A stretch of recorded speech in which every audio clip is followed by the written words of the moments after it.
Alors dans mon film, on part à la rencontre de trois femmes qui ont des histoires différentes, qui font partie de différentes communautés et qui ont pour point commun d'avoir perdu un enfant.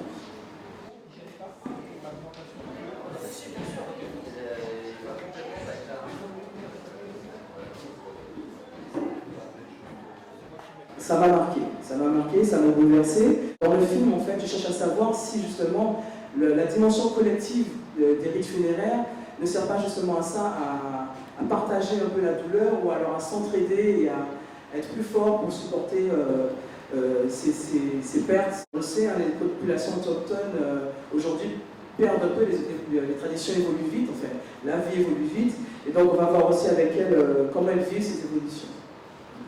Merci beaucoup de m'avoir écouté. Déjà en tant qu'humain, qu'ils aient la curiosité de se dire mais tiens, mais comment ça se passe chez les Amérindiens, comment ça se passe chez les Bushinengués. Et puis ben voilà, si à ce moment-là ils ont pu sentir ma sincérité, pour moi c'est gagné.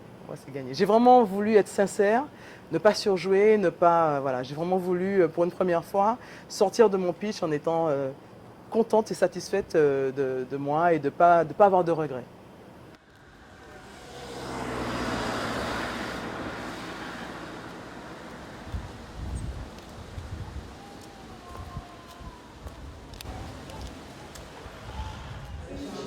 Est-ce que ça peut pas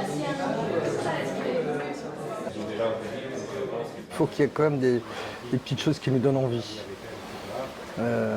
Ça, c'est le premier stade. Le deuxième stade, ensuite, c'est que moi, j'ai le désir de film aussi. Alors, le désir de film, ça va être par rapport à ce que j'ai reçu, effectivement, ce que j'ai perçu, ce qui m'a touché, ou ce qui peut éveiller ma curiosité.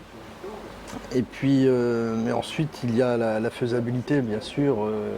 Ça, c'est un réflexe de production. Est-ce qu'on peut faire ce film? Est-ce qu'il est faisable? Est-ce qu'il est hypothétique? Est-ce qu'il y a du danger ou pas? Et puis ensuite, l'autre volet, comment je peux le financer? Donc, c'est les discussions. Mais ensuite, pendant ces discussions, il y a aussi la personnalité de la réalisatrice ou du réalisateur, et encore une fois, si ça fonctionne pas, il y a peu de chances que ça fonctionne par la suite. Mais